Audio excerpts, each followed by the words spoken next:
Guys রাতের অন্ধকারে এরকম একটা ভয়ঙ্কর জায়গায় আমরা ফুচকা বানাচ্ছিলাম, আর আমাদের সঙ্গে এরকম হবে আমরা তো ভাবতেও পারিনি।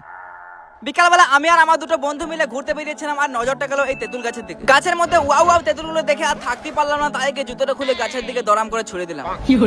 আর তারপর আমার জুতোর বাড়ি গিয়ে হালকা করে কিছু তেঁতুল পড়ে গেল, আর তেঁতুলগুলো ছিল সত্যি পুরো ওয়াও কন্ডিশন। তাই কি তেঁতুলগুলো পেড়ে অনেকগুলো তো করে নিলাম, কিন্তু কি করবো এতগুলো। তখনই এক ছুড়া বললো চল সন্ধ্যাবেলা ফুচকা বানাবো, আর তার সঙ্গে তেঁতুল জল কড়া করে। হ্যাঁ, আইডিয়াটা তো খারাপ না, তাই আর কি বেশি চিন্তা ভাবনা না করে সোজা চলে গেলাম একটা মনোহারি মশলাপাতির দোকানে, আর এখান থেকে জিরে গুঁড়ো, লঙ্কা গুঁড়ো, হাঁড়ি কুড়ি যা কিছু লাগে সব নিয়ে চলে গেলাম ঘরে। আর গাইস मेरा घर बहुत छोटा है, इसलिए मेरा दोस्त का घर जाना पड़े। চলে তো এলাম বন্ধুদের ছাদে, চারিদিকে অন্ধকার, শুধু ভয় আর ভয়, ভূতের নাম মানে মশা।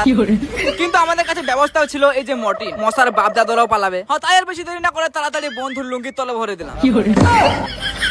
আর গাইস তোমরা হয়তো জানো না, আলু সিদ্ধ বানাতে গেলে আলুগুলো প্রথমে সিদ্ধ করে নিতে হয়। তাই আর কি আলুগুলো ভালো করে সিদ্ধ করে মাখিয়ে বানাতে লাগলাম আমাদের স্পেশাল তেঁতুল জল। একবার খেলি এক সপ্তাহ বাথরুমে অ্যাডমিট থাকবো। আর দুই বন্ধু মিলে গামলায় নেমে পা দিয়ে সেনে তেঁতুল জল রেডি। এখন এবার বানাতে হবে আমাদেরকে ফুচকা। একদিকে বানাচ্ছিলাম আর একদিকে খাচ্ছিলাম, বেশ ভালোই লাগছিল। আর তখনই মনে পড়ে গেল আলু সেদ্ধ আর তেঁতুল জলের কথা। তাই আর কি জুত করে বসে